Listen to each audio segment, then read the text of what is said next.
15 வருடம் கழித்து ஒன்றிணையும் நடிகர்கள். இத்தனை நாள் இந்த பிரச்சனை தெரியாம போச்சே. சுந்தர் சி மற்றும் வடிவேலு கூட்டணியில் கிரி, வின்னர், லண்டன் 2 ஆகிய திரைப்படங்கள் வெளியாகி ரசிகர்களிடையே நல்ல வரவேற்பை பெற்றது. கடைசியாக கடந்த 2010ஆம் ஆண்டு வெளியான நகரம் மறுபக்கம் படத்தில் இருவரும் இணைந்து நடித்திருந்தனர். ஆனால் அதற்கு அடுத்து வெளியான படங்களில் நடித்திருக்காமல் வெளியேறினார் வடிவேலு. வைகை புயல் என்று ரசிகர்களால் கொண்டாடப்படுபவர் வடிவேலு. ராஜ்கிரனால் சினிமாவில் அறிமுகப்படுத்தப்பட்ட அவர் தொடர்ந்து தனது திறமையை வளர்த்துக் கொண்டு தனக்கென தனி சாம்ராஜ்யத்தையே உருவாக்கினார். ஒரு கட்டத்தில் தமிழ் சினிமாவில் வடிவேலு இல்லாத காட்சிகளை கொண்ட படம் வெளியாவதும் இல்லை. சூழல் இப்படி இருக்க அவருக்கு ஏற்பட்ட சில நெருக்கடிகளாலும் பஞ்சாயத்துகளாலும் சினிமாவிலிருந்து ஒதுங்கினார்.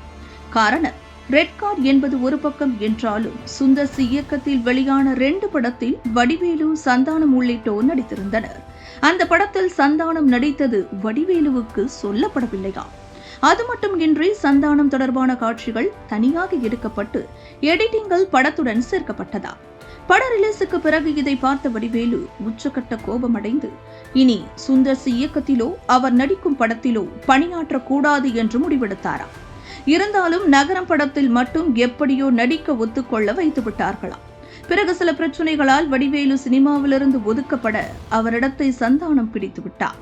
சுந்தர் சி படங்களிலும் தொடர்ந்து சந்தானமே நடிக்க ஆரம்பிக்க வடிவேலுவுக்கு உச்சகட்ட கோபம் கொப்பளித்து வர இனி எந்த காலத்திலும் சுந்தர் சியுடன் பணியாற்றுவது இல்லை என்று முடிவெடுத்து விட்டதாக திரைத்துறையில் உள்ளவர்கள் கூறினார்கள். இதனையடுத்து நீண்ட இடைவெளிக்கு பிறகு மீண்டும் இருவரும் இணைந்து நடிப்பதாக சமீபத்தில் தகவல் வெளியானது. இந்நிலையில் வடிவேலுவின் பிறந்த நாளான இன்று சுந்தர் சியுடன் சேர்ந்து நடிக்கும் படத்தின் தகவல் வெளியாகியுள்ளது. வடிவேலுவுக்கு வாழ்த்து தெரிவித்து படத்தின் ஃபர்ஸ்ட் லுக் போஸ்டரும் வெளியிடப்பட்டுள்ளது.